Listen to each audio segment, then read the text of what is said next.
Ese es el punto clave del fracaso y del remedio, una buena administración. Mujeres normalmente son más atentas, más conservadoras que los varones. Los varones están acostumbrados a poner al bolsillo una plata y lo sacan del otro. La mujer sabe que tiene que mantener el hogar y mide. Aprendió a medir, hay que medir el número. Eso sí, la tecnología de los números ha sido un poco duro de ser entrada. Padre, pues primero que nada, muchas gracias por aceptar esta entrevista.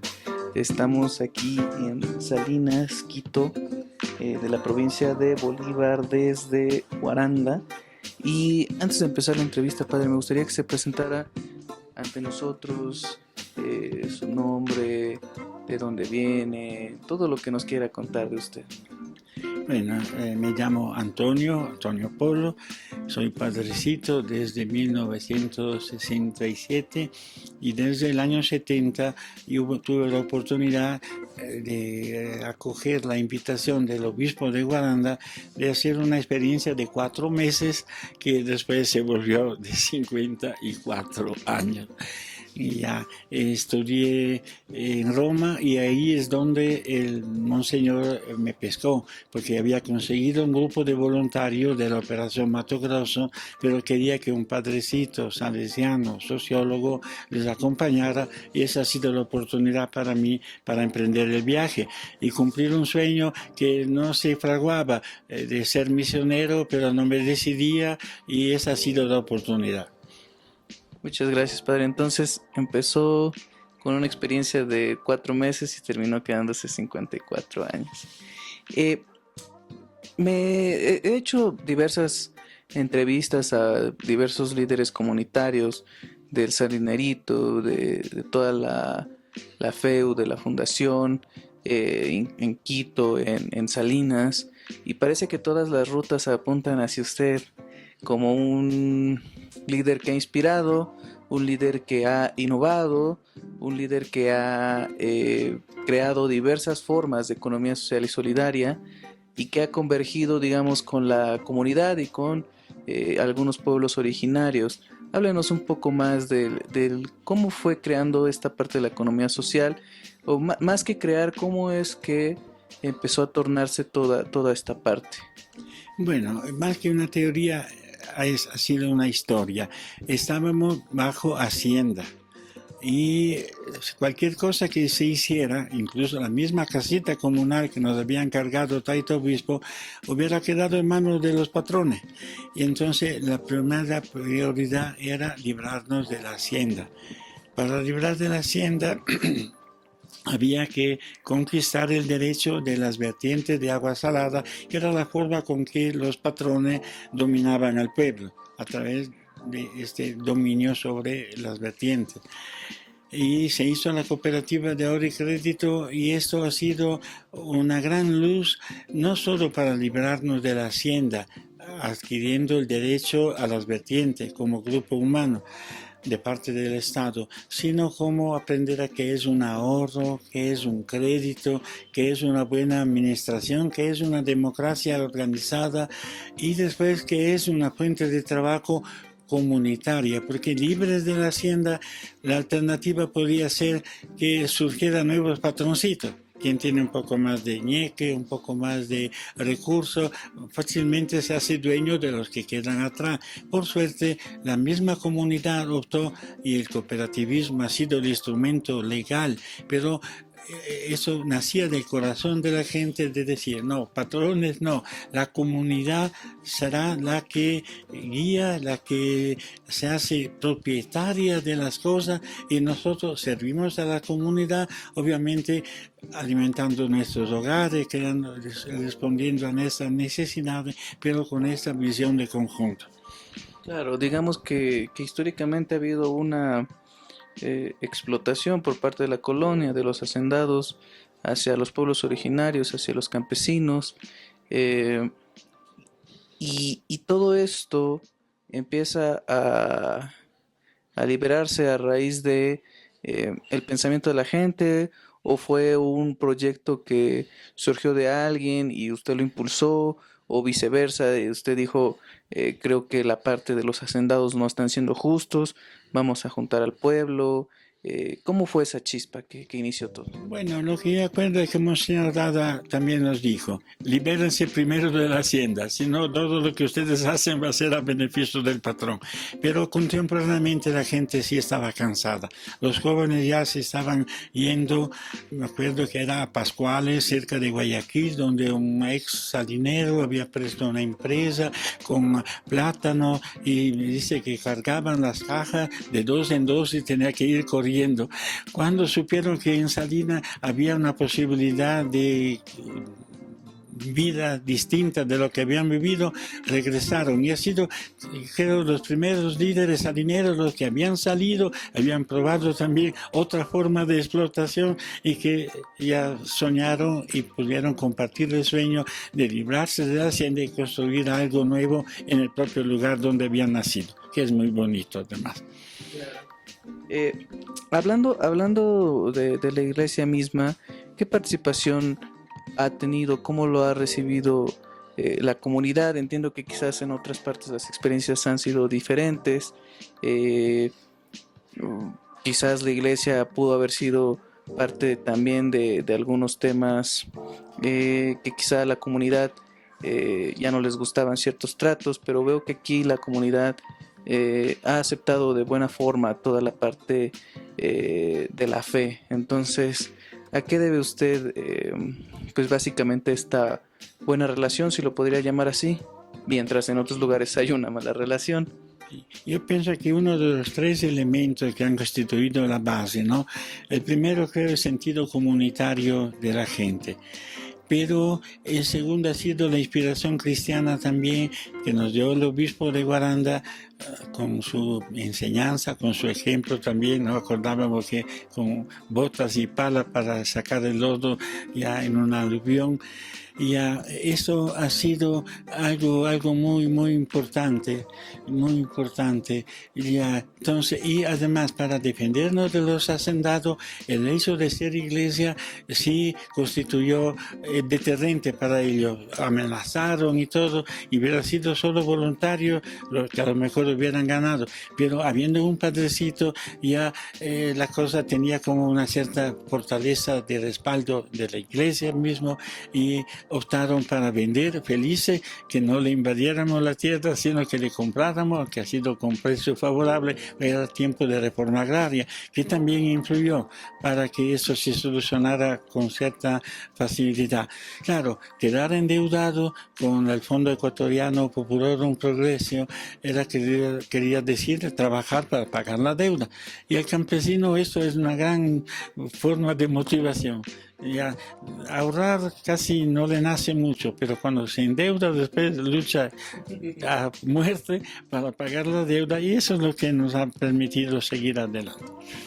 Sí, fíjese que iba a ser una de mis preguntas sobre cómo fue el conflicto, o si más bien los hacendados no intentaron, como en diversas partes del mundo, amenazar a la iglesia, y vemos que en algunas cuestiones muy particulares o generales, la iglesia incluso llega a ceder ante los hacendados o se llega a aliar ante los hacendados, pero en este caso, ¿cómo fue el proceso? ¿Fue un proceso difícil de la iglesia con la comunidad soportar, digamos, los intereses de los hacendados? Como hablábamos antes, también hay distintas formas de ser iglesia también, lastimosamente. Ha habido iglesia que fue aliada de los hacendados. Monseñor Dada, cuando le ofrecieron 10.000 sucres de este tiempo para hacer la iglesia que hasta ahora está, dice, no puedo recibir ese dinero porque es sudor y sangre de los cosas. Primero dejen de explotar a los indígenas, a los campesinos, y ahí sí recibiré con gusto cualquier ayuda que ustedes me den. Ya, nosotros vivimos bajo esta inspiración de iglesia, que no es tampoco única. O sea, ha habido muchos casos, Monseñor Poraño, varios obispos. Ya, entonces tuvimos la suerte de vivir esta iglesia de la liberación, o sea, de la iglesia del pan nuestro, no solo nuestro en la iglesia, sino pan nuestro también afuera de la iglesia, de lo que adentro se celebra, se anuncia, afuera se construye, o sea, de la puerta de la iglesia por afuera empieza el trabajo, decía Monseñor Rada. Nosotros nos encantaba eso también porque nos gustaba trabajar, el frío mismo, y ya, o sea, la juventud, todo eso coincidió, y la alegría de la gente de sentirse libre y con la seguridad de no caer en nuevos patrones a través del cooperativismo. Todo eso ha sido lo que fraguó este sistema, que entre caídas y levantadas, con éxitos y fracasos, pero ha venido constituyéndose en algo sólido, en algo que cuando me dice, ¿y cuando el padrecito no estará? Ya, ¿qué pasará? No pasa nada, todo ya funciona por su cuenta. Ayer estuve en la asamblea de la Fundación Familia Salesiana. Hay un sistema contable, todo que yo ni entiendo, pero lo llevan muy bien. Hablan de coworking, que yo ni sé la palabra, kombucha, o sea, la gente ya no solo que sigue lo que aprendió, sino que lo innova, que lo punta adelante, sin perder ese sentido comunitario. Quizás no todos por el sentido ideal de fraternidad universal, sino porque funciona. Y cuando la gente algo ve que funciona, sí se dedica con más gusto al trabajo. Claro, nada más como dato, quiero informarles que no sé más o menos con exactitud, pero hemos de estar entre unos 5 o 6 grados centígrados sobre una altura de 3.500 metros. Y en la noche, eso sí se las puedo asegurar, estuvimos a 2 grados centígrados con una sensación térmica de 1 grado, entonces por eso es que...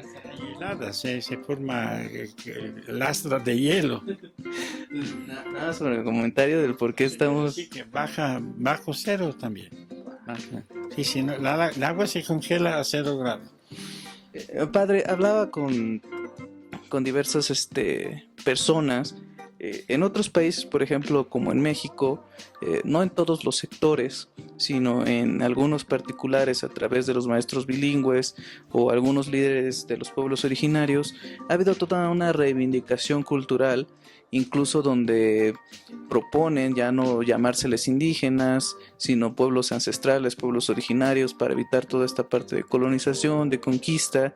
Y en algunos casos un poco más, pues podríamos decirlo, revolucionarios, quieren rescatar, digamos, a sus dioses ancestrales. ¿Cómo ha sido aquí el proceso? ¿No ha habido estos problemas de reivindicación cultural? ¿Ha habido una buena relación entre, digamos, la cultura ancestral de los pueblos originarios, que entiendo que aquí es una influencia incaica, con el tema de la fe católica, o cómo ha sido este proceso? Es un tema bastante variegado, bastante difícil. De México recordamos Chiapas, para nosotros ha sido un gran ícono esto. Ahí también la iglesia sí tuvo parte activa de ponerse del lado de los que tenían sus derechos de ser lo que son, lo que han sido, e incluso dueños de donde después se quedaron como servidores. Y todo esto sí a nivel de iglesia, documentos oficiales y todo, y algún obispo que los tomó en serio, sí funcionó.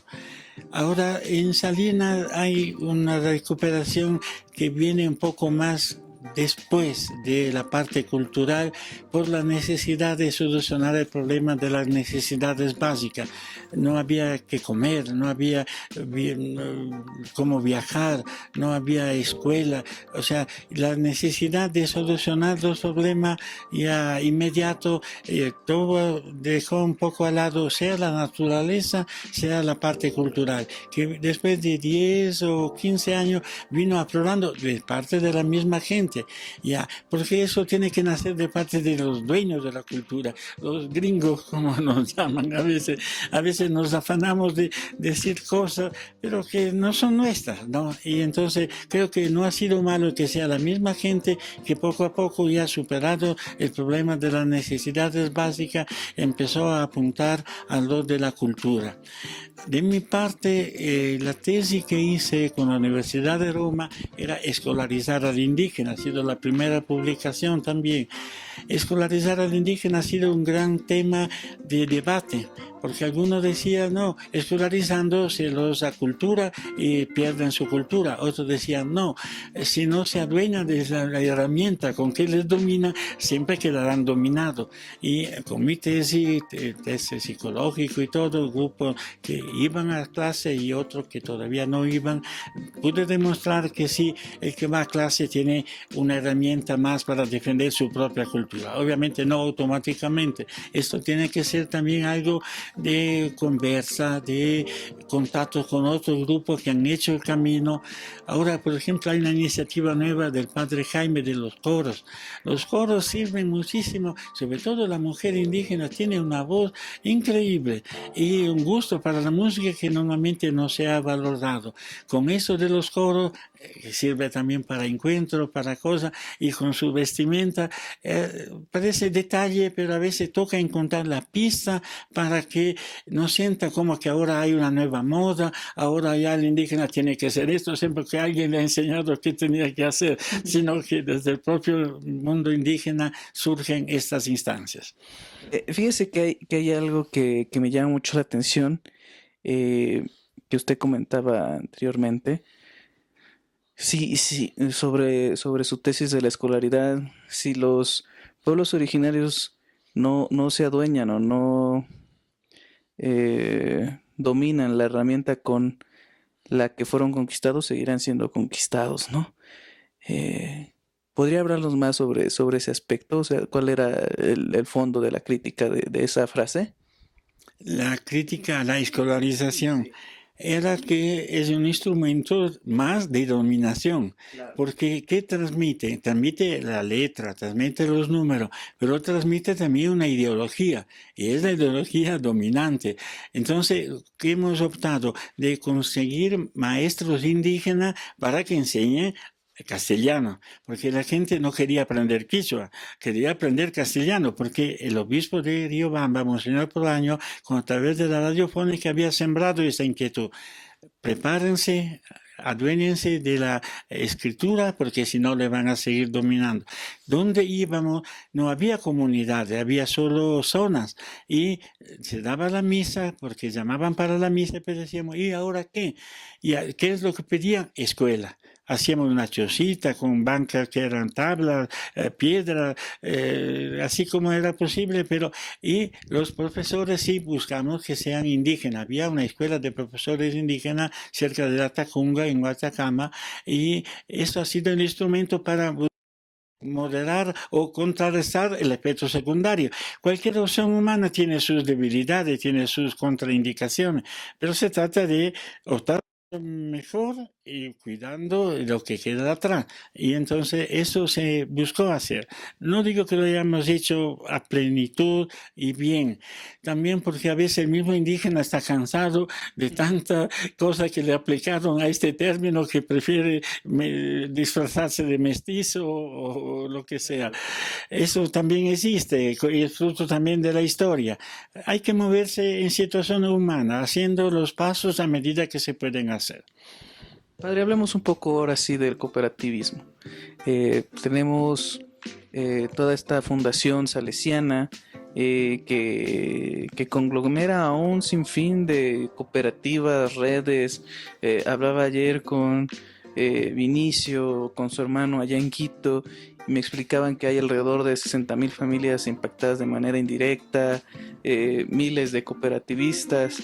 Este, de dónde sale tanta innovación, tanto ingenio para decir vamos a darle valor agregado a estos productos? evitar a los intermediarios o acaparadores, hacerle lucha pues a todos estos intereses económicos de unas cuantas personas para transformarlo en algo colectivo. Eh, ¿Cómo se llevan estos procesos? ¿Qué es lo que lo ha inspirado o la gente ha llegado con usted? No sé, cuénteme este proceso. Bueno, es como una especie de rompecabezas que ha venido formándose por piezas, ¿no? La primera cooperativa de ahorro y crédito nos ha enseñado, bueno, primero nos ha librado de la hacienda, haciéndonos dueños de las vertientes de agua salada, que después no pudimos ni usar. Recientemente los chicos de esta generación están recuperando, va a ver qué bonito museo con la chocita, la sal, como era.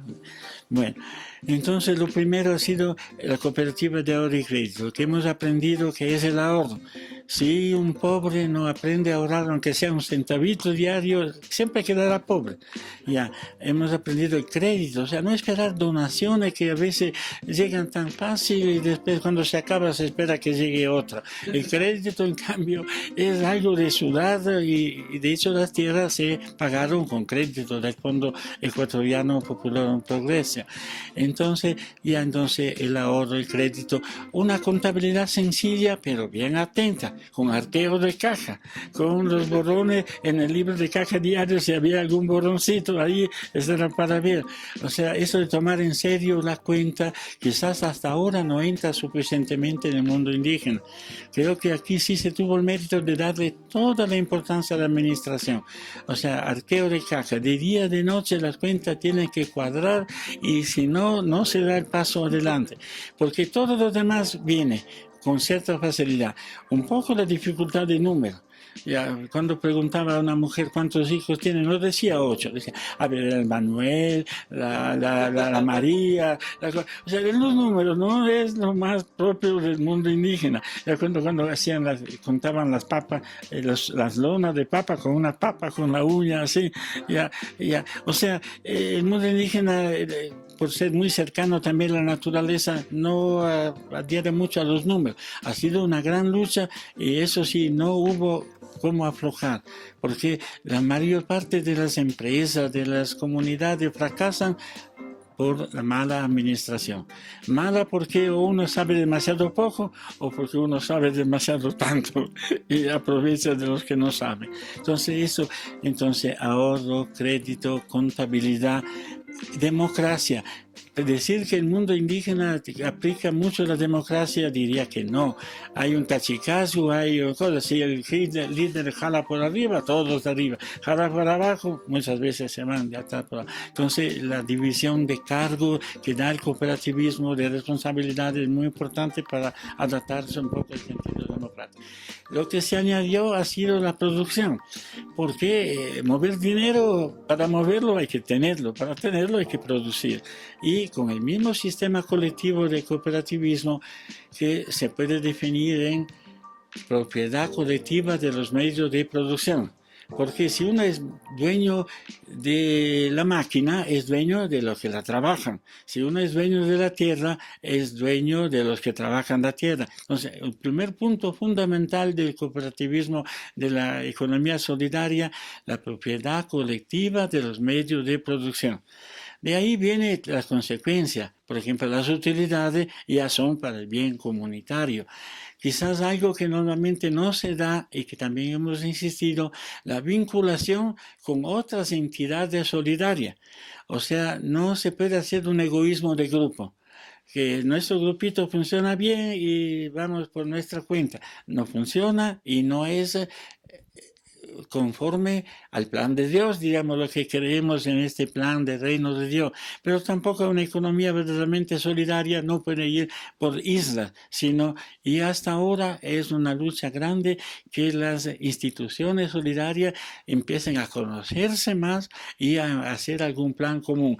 Si Dios me da un poquito de tiempo más, todavía eso será mi lucha del tiempo que Dios me quede. Que las instituciones solidarias aprendan a conocerse, a hacer un censo de todas las que en la provincia no sabemos quién está, quién ya, y peor con otras provincias. No noto mucha acogida, quizás la costumbre de hacer las cosas bien, pero cada uno a su manera. La misma iglesia tiene una historia antiguísima de acción social. Justo porque es antiguísima, se la tiene querida y como que tiene ya la respuesta para todo y nos se abre a un mundo que ahora es globalizado, al comercio justo, a la economía solidaria, y es otra guerra, esta interna de la iglesia, la otra incluso con otra también laica, pero que tienden a aislarse por su cuenta. Fíjese que es muy curioso este tema que hablamos de las matemáticas en los pueblos originarios, eh, sobre todo porque, digamos, ancestralmente, pues las culturas mesoamericanas, los incas, los mayas, los mexicas, tenían sistemas bastante complejos en astronomía, en matemática, en poesía, los mayas inventores del cero. ¿Cree que todo este tema de conquista, de subyugación, de colonización, hizo que poco a poco los pueblos originarios fueran perdiendo sus conocimientos y hoy es una época donde o puede resurgir toda esta parte de su cultura, de su inteligencia ancestral? Y espero que estemos a tiempo todavía. Yo veo también los padrecitos indígenas, como el padre Jaime. Ya un gran cambio ha sido ya no tener recelo de ser lo que son, sino tener orgullo, la identidad. Esa es la primera base. De ahí que toca construir algo más de recuperación. Pero al mismo tiempo yo diría, y es donde yo más me muevo, porque es donde yo puedo dar mi aporte, es que aprendan a administrar. Todo es bueno, todo es bueno, pero al final tiene que también traducirse en número y una buena administración. Llegan proyectos millonarios a veces, y justo para defender la cultura y todo, pero si al final el resultado es que cada cual ve con qué se queda, no hemos hecho un gran beneficio a una cultura que es sana también moralmente, ¿no? Los tres mandamientos de los incas, de no mentir, de no ser vago, ya, y de no robar. Ya, entonces eso de los proyectos así, no, tiene que haber una buena administración. Monseñor Proaño indicó las letras al indígena. Monseñor Rada dice, yo quisiera que aprenda los números. Y tenía razón ambos. O sea, las dos cosas tienen que ir juntos. Ya, la letra, la motivación, el pensamiento, la cultura como contenido de valores. Pero en el mundo actual, o eso se traduce también en una buena administración, o queda en el aire. Claro. Hablando de la historia de la cooperativa, ¿cuál fue el primer producto que ustedes empezaron a crear? ¿Y cuál fue la primera cooperativa que empezó a trabajar en esta red de establecimientos? Bueno, la cooperativa de ahorro y crédito ha sido el instrumento para librarnos de la hacienda y aprender qué es ahorro, qué es crédito, qué es contabilidad. Pero, ya primerito. Pero no podía quedarse en esto, había que producir para vivir y había dos alternativas. Una era la sal, porque ya era nuestra, pero no sabíamos ni bien dónde vender la sal marina, ya era esta cosa, no había camino. Entonces, la segunda era quesos, porque con los cordobeses, si usted irá al museo, ve que hay todavía las moldes de tol que se hacía en este tiempo. Hay una tapa que recuperamos en el cementerio ya con la C. La C era de cordobés, pero nosotros aplicamos la C de cooperativa y hemos empezado recuperando lo que estaba haciendo con la hacienda. En algún sentido somos hijos también de la hacienda. Ya, no nos importa. Las cosas buenas son buenas a la medida en que tú le coges por el lado correcto. Y entonces, esto de la primera quesera ha sido la primera opción. Fracasó porque nos faltaba una buena administración, que no sabíamos de número, y nos faltaba la comercialización. Cuando vino el suizo ya habíamos aprendido a administrar, habíamos aprendido a organizarnos, y entonces el último toque que él dio es hacer queso, que ya la gente sabía hacer, pero diversificar y sobre todo abrir la tienda en Quito. Habiendo tienda en Quito, esa ha sido la pista de oro, que pocos se preocupan en el desarrollo de decir ahora dónde vendemos. Le enseñan a hacer las cosas, después vea cómo se la arregla. Y se la arreglan volviendo a sembrar papas y a comer papas, porque esto ya es lo que está a su alcance. Es un proceso difícil, sobre todo para el campesino que está acostumbrado únicamente a producir la materia prima. Eh, y como entiendo que para realizar procesos o manufactureros o darle valor agregado a los productos se requiere maquinaria, se requiere inversión. Eh, ¿Fue difícil ese proceso? ¿Cómo se trajeron la maquinaria o cómo empezaron a darle valor agregado a sus productos? Hemos empezado con la ollita, primero robando a los cordobeses los moldes de joda. Ya, por ejemplo, después, ya, en noviembre hay los pinados, con los pinados hay la venta de mortiños para la colada morada, y quisimos evitar los intermediarios y nos quedamos con toda la caja porque no había camino y todo. Hicimos mermelada. ¿Con qué hicimos? El piso era de tierra, pero una olla siempre se encuentra, azúcar como quiera se consigue. Hicimos, ¿dónde vendimos? En la tienda de los quesos en Quito. O sea, al final el tractor que siguió jalando ha sido el saber dónde vender. Y cualquier persona que decía, vea, ¿por qué no hacen esto? ¿Cuál era la respuesta nuestra? Bueno, saber no sabemos, pero podemos probar. Probaremos. Cuando nos dijeron esto de chocolate ha sido el reto más grande. No sabíamos ni cómo es un árbol de cacao. Ya, y empezamos de nuevo con ollita. Verá, el primer pedido que nos vino de Austria, no, de Austria, Misio de Austria, ya era un tubo de PVC, hicimos anillo, cortando. Esos eran los moldes. Ya, y la ollita y cosas. Entonces, bueno, ya teníamos un molino de 1895 que venía de Ambato. Y la primera sorpresa ver que el cacao seco salía del molino líquido. Una sorpresa total. Bueno, ahí hice a poner moldes y cosas. Ya, entonces, bueno, el cacao ya molido. Y después que, bueno, azúcar, sí, claro, azúcar impalpable, dijo algo. Bueno, azúcar impalpable. Y después, bueno, algo hay que poner adentro. Maní tostado, maní tostado. Mandamos a Austria, fue un éxito. ¡Ah, qué fácil es! No sabíamos de qué nos poníamos. Hasta ahora. Ahora con la crisis de los precios de cacao, qué retos tan grandes, ¿no? Pero la gente ya está preparada y se defiende. Pero ha sido un proceso pasito a pasito. O sea, no esperar de tener ya todo, sino apenas se puede dar un paso, darlo. De un paso bien hecho nace otro, o quizás nacen tres. Padre, entiendo que no solamente aquí en Salinas y en las cooperativas, siempre hay una historia antes del éxito de fracasos. Eh, y en muchas ocasiones los fracasos pues ya no se logran recuperar. Una persona fracasa, se desanima y pierde.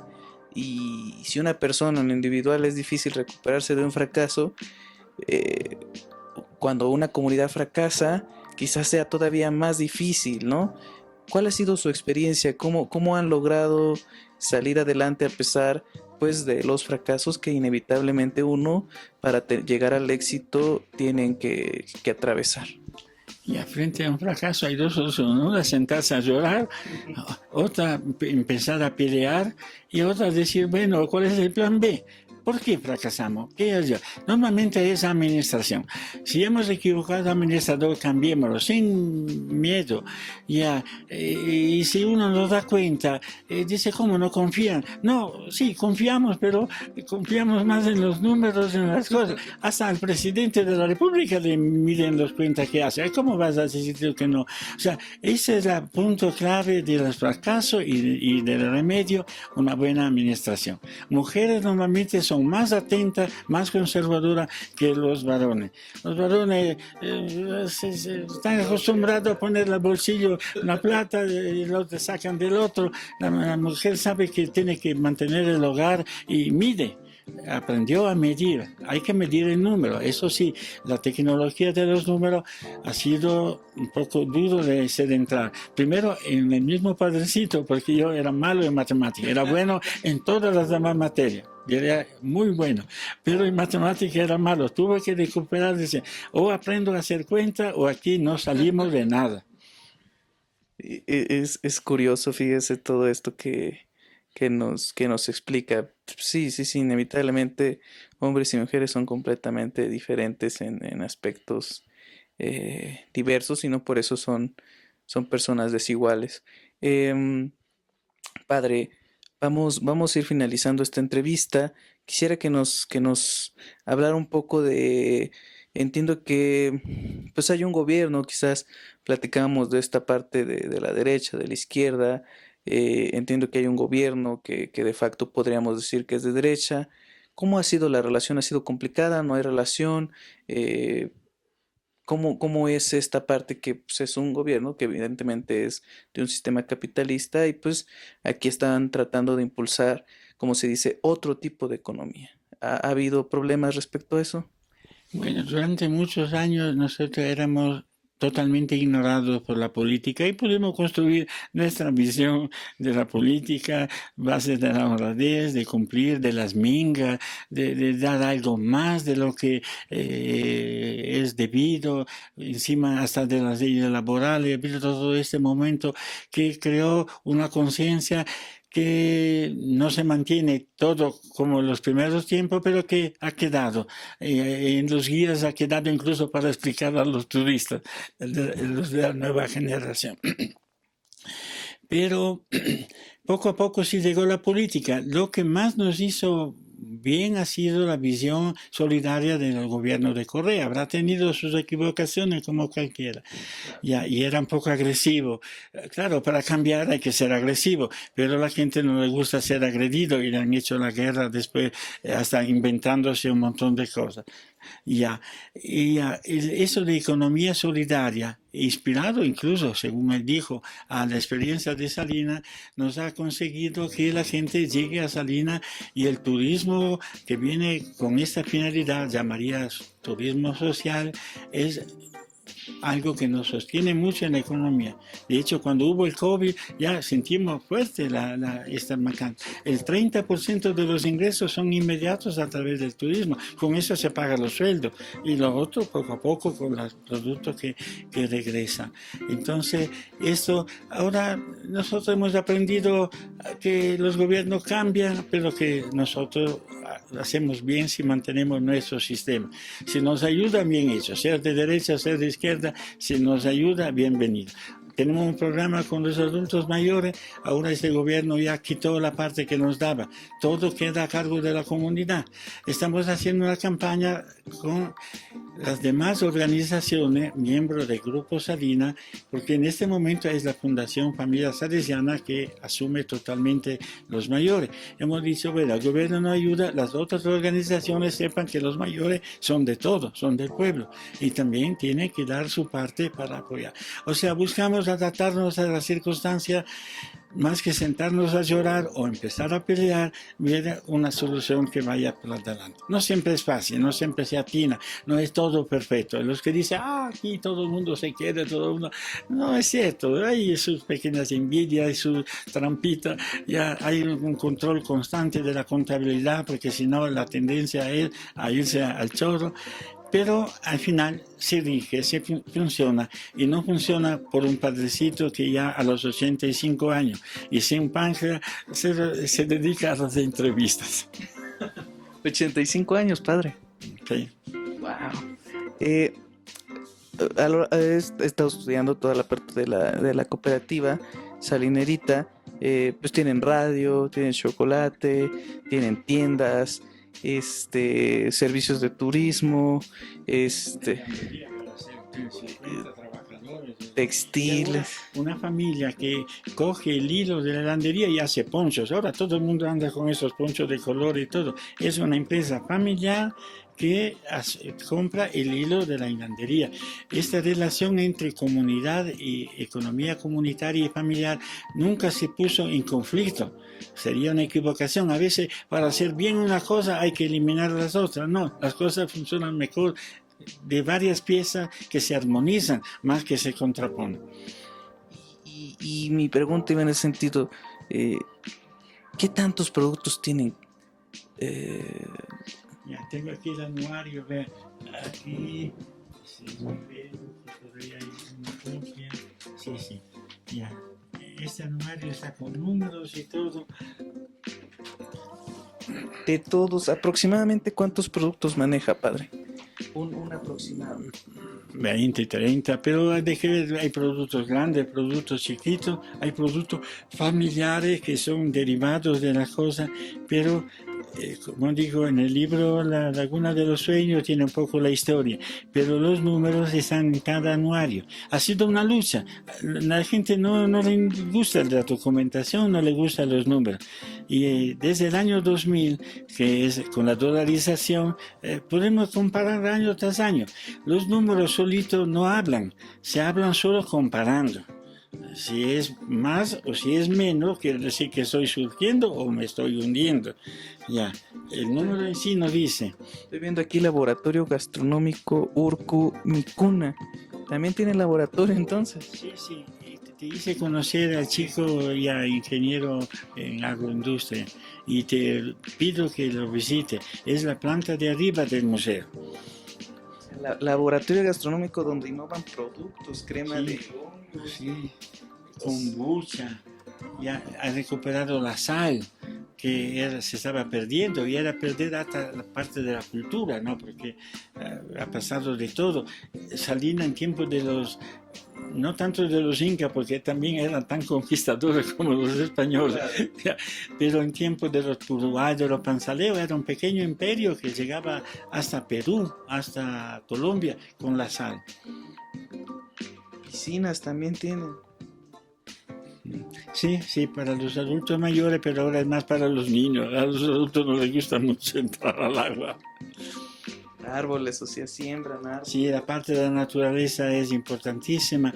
Aquí atrás del convento, de la iglesia, había solo paja y basura. Y ahora usted encuentra 150 plantas distintas con su nombre científico, y hasta una frasecita de valores, ya, para hacer que el amor a la naturaleza no quede tampoco en palabras, que es un peligro también. Se habla mucho de papá, mamá, después se pone químico, se quema, ya, hay que siempre ir al fondo de las cosas. Pareciera imposible, yo que estoy visitando una comunidad, digamos, un poco alejada de lo que es la capital y a tantos niveles del mar, que esté bastante desarrollada este pueblo de Salinas. ¿Cómo ha sido su crecimiento? No me lo imagino quizás hace 50 años que usted llegó. Al comienzo lento, hay que tener paciencia, los comienzos son lentos, pero hay que demostrar enseguida que vale la pena. La gente cree en los valores, pero si no son suplementados, sostenidos por un buen servicio, eso decía mi papá, mi mamá decía, te va a ir bien porque sabe motivar a la gente. Mi papá decía, no le hagas caso a tu mamá, a la gente no le interesa la motivación, le interesa un buen servicio. Ya, tenía razón ambos, o sea, hay que motivar, pero no hay que dejar de servir. O sea, por pequeños que fueran los pasos, pero eran pasos que la gente decía, ya estamos un poquito mejor, y da ganas de estar más mejor, como a veces se dice popularmente. El comienzo ha sido lento, o sea, los primeros 10 años han sido casi solo de siembra de cosas, pero al mismo tiempo ya se veía que valía la pena entregar la leche a la quesera porque el precio, el pago era inmediato y era algo positivo. O sea, la gente cree en los valores, pero diría yo que en general cree más en lo que decía mi papá que en los servicios. O sea, cuando hay un fracaso hay que ver que no cargarlo a la gente, porque si no, no se lo olvida nunca. Hay que cargarlo a los dirigentes, a los que no han sabido hacerlo, al padrecito, que pongan que sea un dinero extra, porque a veces toca hacer también cosas que no tienen sentido en base a los grandes principios del desarrollo, que la gente se mal acostumbra, o sea, cuando toca ayudar, aunque sea económicamente, hay que ayudar económicamente, pero no como para que la gente se quede en esto, sino para que dé el paso. O sea, depende mucho con qué dirección yo pongo o no pongo los recursos externos que también vienen. Y el manejo de los recursos externos es importantísimo, como lo del voluntariado externo. Hay voluntarios que enseñan todo, pero la gente espera que venga otro. No, aquí se pusieron a aprender, hasta le invitaban a las casas para aprender más. Esa ha sido la diferencia. Padre, para ir concluyendo, sumamente importante esta entrevista, le agradezco mucho el tiempo que se está dando. Un mensaje final que nos quiera dar, un consejo para todos los que nos van a ver a lo largo del mundo, los cooperativistas, la gente que quizás no está pasando por un buen momento y ha tenido fracasos, o los que están teniendo éxito y quieren seguir teniendo más logros? ¿Qué mensaje les daría a usted? Ya, que trabajar para un mundo mejor vale la pena, llena la vida. Y que empezar con pequeñas cosas, hasta con muchas dudas, no es un problema. En el camino se ajusta la carga, decía Monseñor Dado. Y eso de que grandes programaciones y cosas, después llega un COVID y todo se va al aire. Hagamos la programación que esté a nuestro alcance, mirando siempre adelante, pero haciendo que los pasos que estamos dando, por pequeño que sea, sean buenos, sean honrados. Cuidemos de la retórica, ya, de hablar bonito, bonito, bonito, y después atrás no hay nada, que no me pidan una hora más y todo eso. O sea, eso de minga, de horas extra, de corazón en las cosas, no se puede exigir a todo. Yo comparto con mi papá, la mayoría de la gente no es idealista, es más bien práctica o por necesidad o lo que sea, pero contar con alguna persona que cree en lo que hace, cree en el reino de Dios o cree en un mundo mejor, porque ha habido personas que no eran creyentes, han sido hasta mejores que muchos de nuestros voluntarios creyentes. Ya, creer en el ser humano, en su potencial, en el potencial de un país como México, como Ecuador, que tiene recursos de toda clase, solo que se liberen de algún prejuicio, que se liberen de alguna pereza, ¿sabes? Se libere de corrupción, que no es solo a nivel de los grandes, sino la tentación es a nivel casero también. Eso es un mundo que se nos abre y todo lo que se ponga en eso, sepan que son bendecidos por Dios y por su conciencia. Pues padre, una última pregunta. ¿Qué sigue para Salinas? Que siga soñando. Tú vas a ver en el laboratorio este grupito de jóvenes. A mí me ha dado de nuevo la esperanza. O sea, podía empezar a dudar, seguir diciendo, usted se va, aquí se queda todo. Y con este grupito de jóvenes que vienen hasta comer, a veces rezamos juntos, y que sueñan y que me inventan cosas. Me viene con kombucha, que yo ni sabía la palabra. Me viene con coworking, que se me hace hasta difícil de pronunciar. Esto sí me da mucho ánimo de seguir adelante. Y mantiene el corazón abierto, a veces hasta más que la generación anterior, y amor a la naturaleza que antes no había tanto. Sin demérito de desearle nada negativo, padre, pero decía que los pueblos originarios están acostumbrados a seguir a un líder. Usted es su líder, no hay miedo de que pues Dios no quiera, pero eventualmente usted llegue a faltar, no hay miedo de que todo se caiga. Esa no es una eventualidad, es una seguridad absoluta. El tiempo sí, ya estoy en tiempo suplementario y no hay reglas fijas para esto. Pero bueno, sí hay una limitación muy evidente.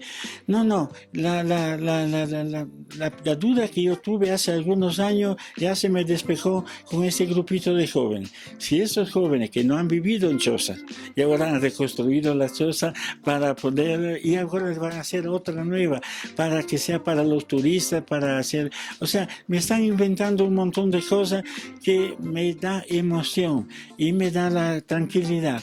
Algo de la siembra ha quedado y sigue ya dando a su vez fruto. Que esto durará eternamente, no hay cosas eternas en el mundo. Posiblemente habrá cambios, dependerá mucho de las personas. Al final no son las ideas, no son los recursos, son las personas que hacen el camino.